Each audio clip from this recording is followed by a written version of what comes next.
Growing the hair out? Yeah, I don't know. I'm just letting it go with this. I've heard multiple reviews. My parents definitely don't like it, but the trainers want me to keep going because every single week I'm like, man, I should cut this. This does not look good, but they tell me to keep going. So When did things start to slow down? Yeah. Was it this spring or was it earlier? I'm gonna be honest. My first practice, I was terrible. Didn't really know what to do. I was kind of all over the place. But that first day, because I didn't really know what the technique was, I had to see it on film, to be honest. So to see it and kind of see what I'm doing wrong, and then kind of correcting it the second day, it felt so much better the second day, and it's just keep building. You just got to keep building with these 15 practices. So. How good was it to see Palcho back? I know you guys are pretty close. Yeah. Funny thing, that's my summer roommate from freshman year when we came in. So I honestly thought I was gonna be alone. Not like alone, but like nobody in my class was back. So I was glad to see like Mike, Palcho, Kendall, Bobo. So good to see all those guys. Yeah, I guess Yep. when you're kind of learning to, like, as a center, kind of to ID the defense and kind of being the first, I guess, line of defense or something like that, what's that process like of learning that, if that makes sense? Learning it. Yeah. Process learning it. So it all starts with the mic ID. Kind of just knowing where your mic is and kind of knowing where to take your double teams. I think that's just the most important, and I think just seeing it on film and seeing the different looks and seeing different pressures, I think that's helped me a lot just to learn. I guess what was that kind of like learning that for the kind of the first time then? Yeah, definitely takes some practice, but I mean, I kind of played it a little bit last year, so I got to see Doug, and I talk to Doug all the time about kind of what IDs and what I need to do. So I feel pretty comfortable coming in. It's just more the technique coming in with it. That first practice, did they kind of screw with you and maybe put you on over a senior and whatnot? Because they'll do that. Like, you were supposed to be terrible, like in a sense of like you didn't know what you were doing, and so they were trying to let you know. Or no, they definitely told me like.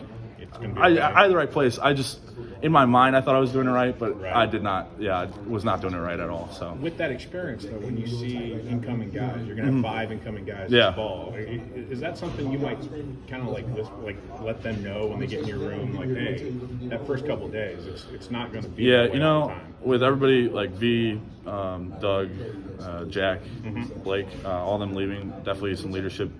That's been here. Doug being here all 4 years, he's been the guy that kind of introduced you to everything. Sure.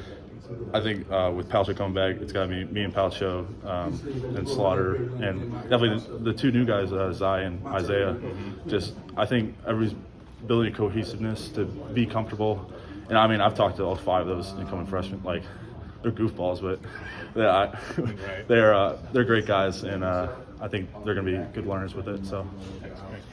You have a great backstory coming here as a tight end. Yeah. What's it been like, walking on, Coach Smith giving you the scholarship, and gaining all that weight to play O-line? Yeah, it's incredible to think about. Like, every night I'm just like, I can't believe I'm here.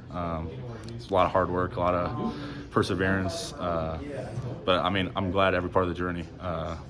From when I wasn't playing the first 3 years, I knew it was tough, and to be honest, I wanted to quit. It was tough. I talked to my parents.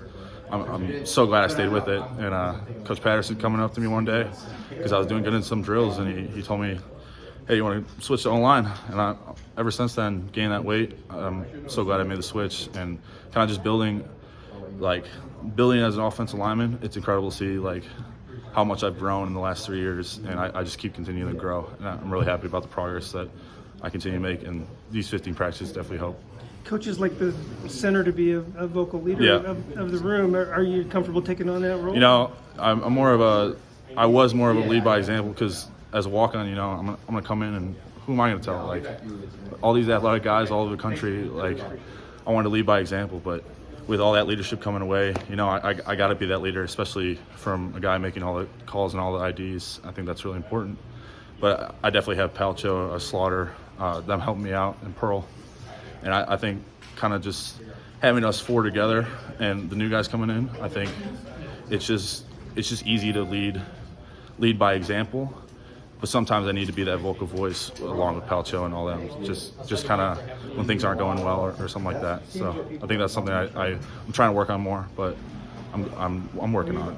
What'd you learn from Doug Kramer in that regard? Yeah, I know he was a really good leader. Super vocal guy. Kind of leadership techniques. But he's an example guy too. But he has more of a voice, and I think that's what I'm trying to be like him and kind of do things the right way first, and then I can lead by my voice and kind of stuff like that. And I think he did that really well. So. I guess when you're going from 10 to offensive line, how hard is it to kind of put on that weight, and what was that kind of like? Yeah, so quarantine happened, and it was pretty tough. You know, I was waking up, eating, you know, like 7 o'clock, and then I'd eat at 10 o'clock, and I'd be like, Mom, I just need meals every 2 hours. And then I'd have to go on bike rides because no gyms were open. Yeah. I'd bike ride to my dad's and kind of lift there, and then bike ride back, and I'm just like more and more. I'd tell my mom just sometimes eat all the food before the family got the food, and she's like, "Oh, I should have ordered more." I was like, "You know what? I'll go get some more food. So don't worry about it." It's just kind of first couple months. I'm like, "Oh wow, I get to eat whatever I want. Be kind of a slob," but yeah. it was definitely harder after the first 3 or 4 months, just kind of eating right and making sure my mobility and my flexibility was all still there. So. Yeah, I guess what then was I know this has kind of been rehashed with COVID, but Yeah. what is that kind of like? I mean, having to go through a whole transition like this on your own, you know, basically. Yeah. It goes back to I wanted to play for this team, and I want to contribute for this team, and I'll do anything to try to help this team get back to winning and a winning culture. So in my mind, I'm just like, if this is what I have to do to help this team, I'm going to do whatever it needs to take. Thank you. Yeah. You know, talking to some other guys over the years that had to put on a lot of weight. Yeah. Was it hard to accept the new you when you look in the You mirror? know, you look in the mirror sometimes and you're like, wow, definitely didn't notice that gut before, but I call it a power gut now. So it definitely going back home and seeing some people, they're like, oh, you're so big, blah, blah, blah. It does kind of, your mental side, you're like, oh man, like, I don't look the same. I got a few more roles in places I probably shouldn't have, but I feel like I've accepted that this. I was kind of still struggling with it last year, but towards the end of the year and this year, I've really accepted it. And like, I mean, I'm a Big Ten offensive lineman. Like, I'm supposed to look like this, and I accept it. And I think just the power and the strength that comes from it, it's really incredible from it. So it's more than kind of the appearance. Yeah, and obviously you feel that it's worth that type of life change to be better at your sport, right? So, Yeah.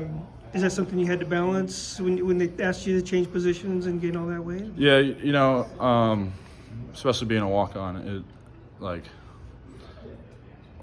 I'm not gonna say no. I had the choice to say no, I don't want to gain this weight. I don't want to play this position. But I knew if he was coming up to me, I was gonna be like, well, this is my chance. Like, I got to do this, or I'm probably never going to play at tight end. So I think just the mindset of that, it's really important, and kind of I've just been chugging along, and I'm happy with it and happy with my decision. What's your relationship like with Josh Kreutz, and how's he been looking? Yeah, so definitely since him playing last year, he knows a lot of stuff for a freshman. Still a freshman. He's going into his second year, and obviously know who his dad is, and I mean he's just a really smart kid.